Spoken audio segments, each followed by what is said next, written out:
Alrighty, it is 10 p.m. on, where are we? Monday the 15th, June 15th, 2020.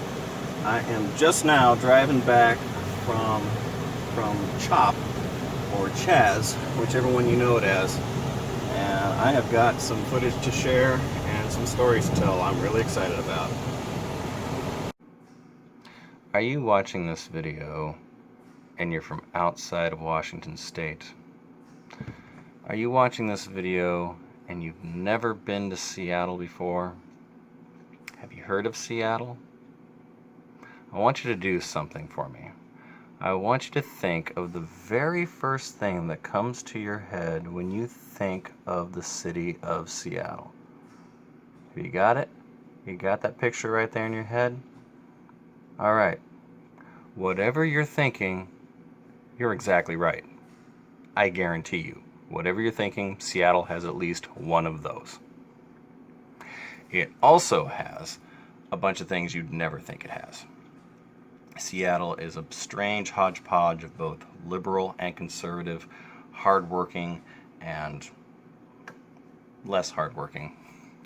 It's a city. It's a city not unlike any other city in the United States or anywhere in the world. I can tell you that most of us Western Washingtonians have a love-hate tolerate relationship with the city of Seattle. But it's been in the news a lot lately, and here's a big part of the reason why. This strange phenomenon has been occurring in a little area called Capitol Hill, where about four blocks have been taken over by the people during the process of these Black Lives Matter protests. The people have set up a perimeter, and the city has essentially given it to them. The cops and the medical department has agreed, okay, you've got this little area. Now, you may have heard on the news, oh, Seattle's under siege, the cops have been run out. Folks, I can assure you right now, nothing's further from the truth. We're talking about a little 4-block area. You can walk around the perimeter in less than 10 minutes. It's a little public park and a couple side streets, and that's all there is to it. Now, if you live in Seattle or you're familiar with Seattle, then you know as well as I do, it's Capitol Hill. This comes as no surprise. Capitol Hill's always been a little on the left of center side, which is fine. I've had some great times on Capitol Hill. But this has been on the news, this whole craziness. It's the CHAZ or CHOP or whatever you want to call it. Capitol Hill occupation.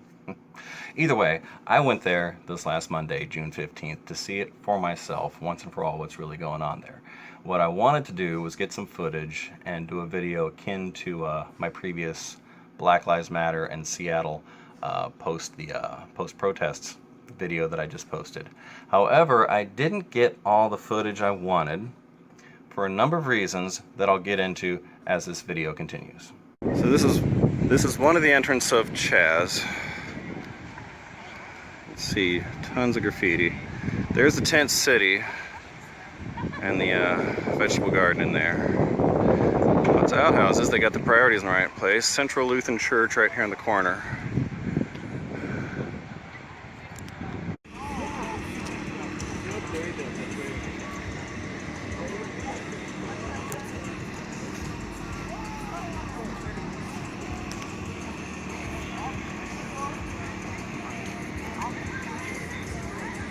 So that footage that you just saw was taken after about an hour that I'd been at CHAZ. What I did was I parked right there at the corner of 11th and Olive, right outside the church. And before I started filming, I just wanted to walk in and kind of get a feel for the place, see what was going on. I walked past some of the shrines. You're welcome to Google Seattle CHAZ or CHOP. I think CHAZ is the current trending one. It is at the time of this video. But either way, and you'll see the shrines, the murals for George Floyd and for Black Lives Matter. There's some beautiful graffiti artwork and some wonderful shrines being kept up on multiple street corners. There's the community co-op that I did visit. and all this great stuff. I walked around the perimeter to kind of take in the sights before I decided to start filming. As I was taking things in, I also had my guitar with me. I decided to walk down the streets and play a couple songs. This is very much a festive little community. It reminded me a lot of Society of Creative Anachronism events with the tent cities and the kind of Burning Man sort of flair of come one, come all, and participate. So yeah, I just walked through, just busking for a bit, when I met this lovely woman who agreed to let me film an interview with her. What was your name? Terry. Terry. And how long have you been here? Sort of, kind of from day one. Okay. So about a week or so I now? don't even know. I sometimes forget what day it is. I happen Okay. to be off work by choice. Yeah. And my mom died earlier this year. I'm sorry. So I'm in between grief counseling and here holding, I don't know, here holding signs. Oh, wow. Arts and crafts. Nice. It's like a crazy evolving movie Mm-hmm. that I'm here for. I'm here to support what I'm behind, like stop killing black people. Absolutely. Let's talk about racism. Okay. Get rid of bad cops, police reform. That, you know, those Absolutely. basics that are here. Okay. And it's kind of morphed and evolved into a whole bunch of different stuff with all these different groups.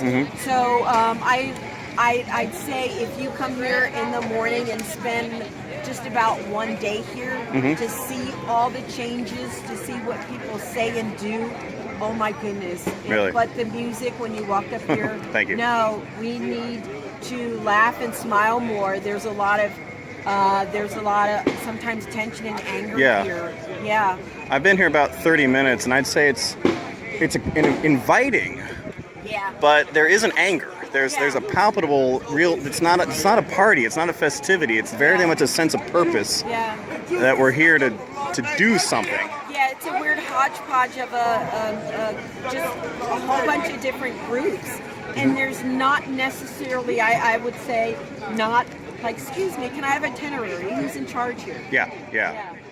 After that interview and the delightful conversation that followed off camera, I decided to return to that tent city you saw earlier and try to get a good film of the perimeter of this area. However, when I returned to that tent city, I witnessed a medical emergency. Somebody had had a seizure. Full disclosure, I did get some footage of it. However, I'm not posting it here. I'm not going to post to this channel. If you're watching this video and you were there that day and you need that footage for medical reasons, feel free to hit me up in the comments and I'll see about getting it to you. But for the sake of privacy, I'm not going to post it here. What I am going to do is tell you all that I didn't get the footage I wanted because I ended up being the guy who drove a team of makeshift first responders off to the hospital. You see, folks, this is going to be the chink in the armor, whatever the future holds for this little sub-community. They don't have actual police and actual first responders. This poor fellow had a seizure. It was not a drug overdose. It was, in fact, a seizure. And a number of good Samaritans showed up who, their hearts were in the right place, but they didn't know how to care for somebody with medical ailments. Now, they did have some folks there with some sort of medical training, people who were first responders or had some experience, some education, and about half a dozen folks were there able to assist. They didn't have an ambulance, and the hospital and the cops weren't going to come to CHAZ or CHOP. So what we ended up doing was transferring this person who was semi-conscious in one vehicle, and I myself volunteered to be the guy to get the team of responders over to the hospital. And it was rather exciting, I won't say so myself. While on that drive, I did talk to some of the folks who had been there for a while in CHAZ/CHOP about the Proud Boys and some of the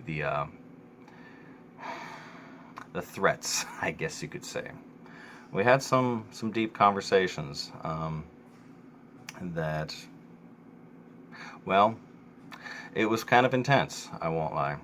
We ended up coming back from the hospital. The individual in question was ended up being fine, got stabilized, and got the help he needed. When I returned, I was again going to try and get some footage of CHAZ when this happened. Sorry.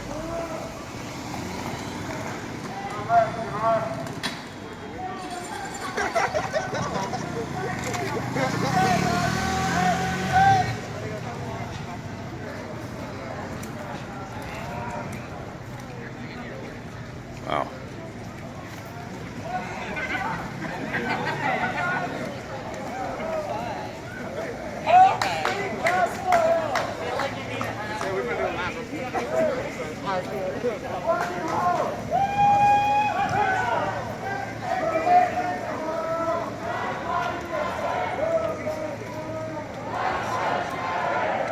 So we got a big old crowd heading into CHAZ right now, or CHOP, whatever they're calling it.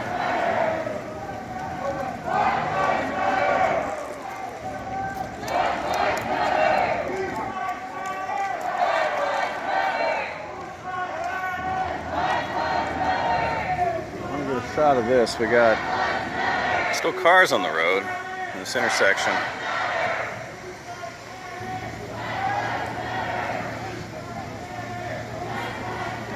Alright, that's the end of the crowd right down there. I'm gonna go and follow them in here.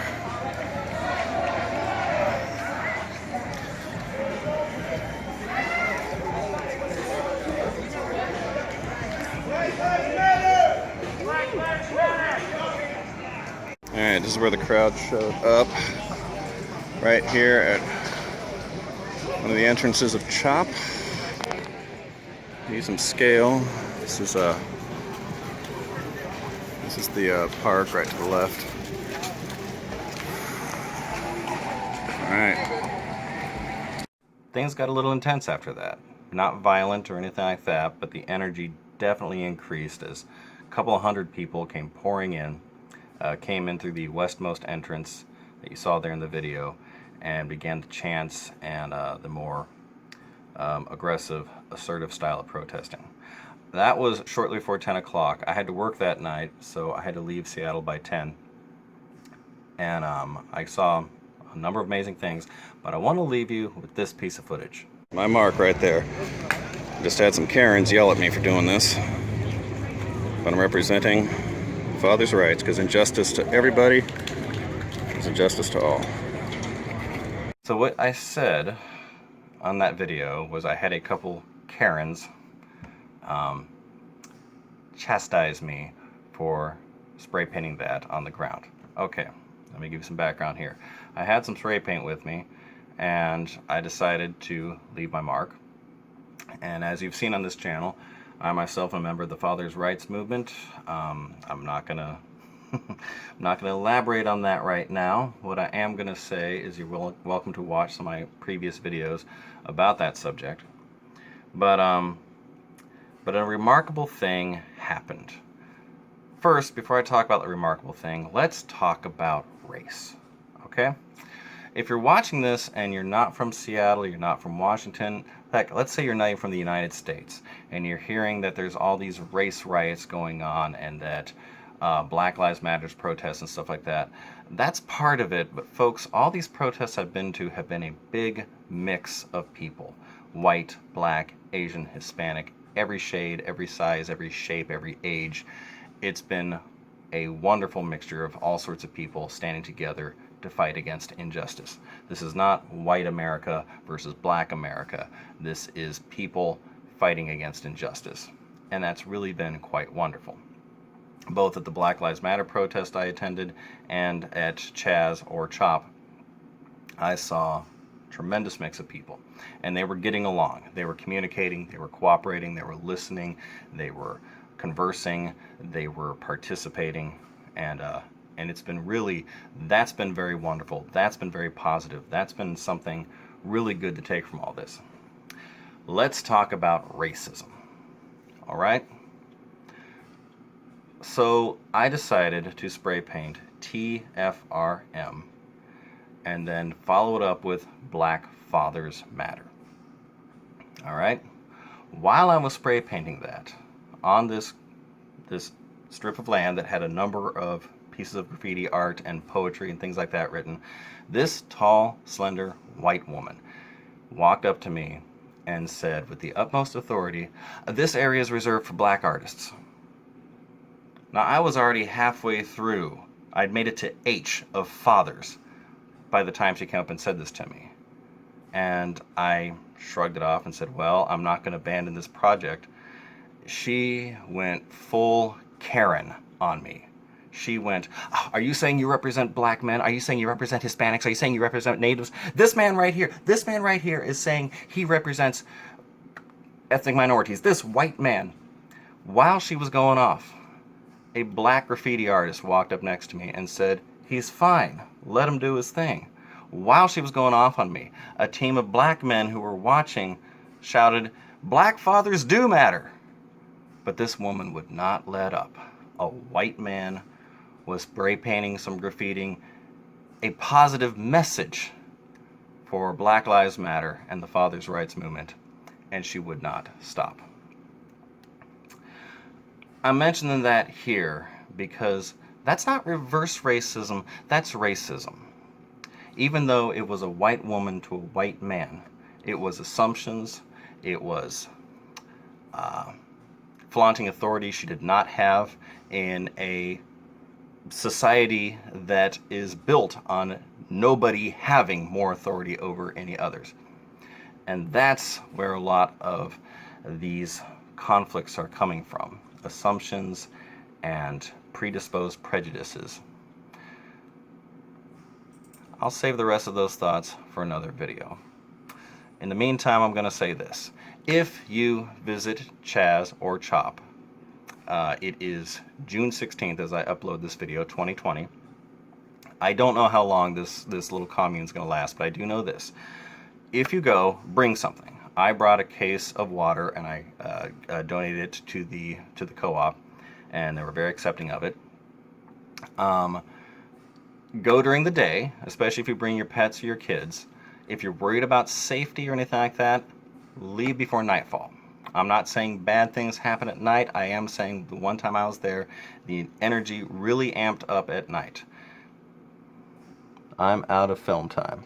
Okay, so I'm going to leave it here. Whatever you do, I might go back there this coming weekend.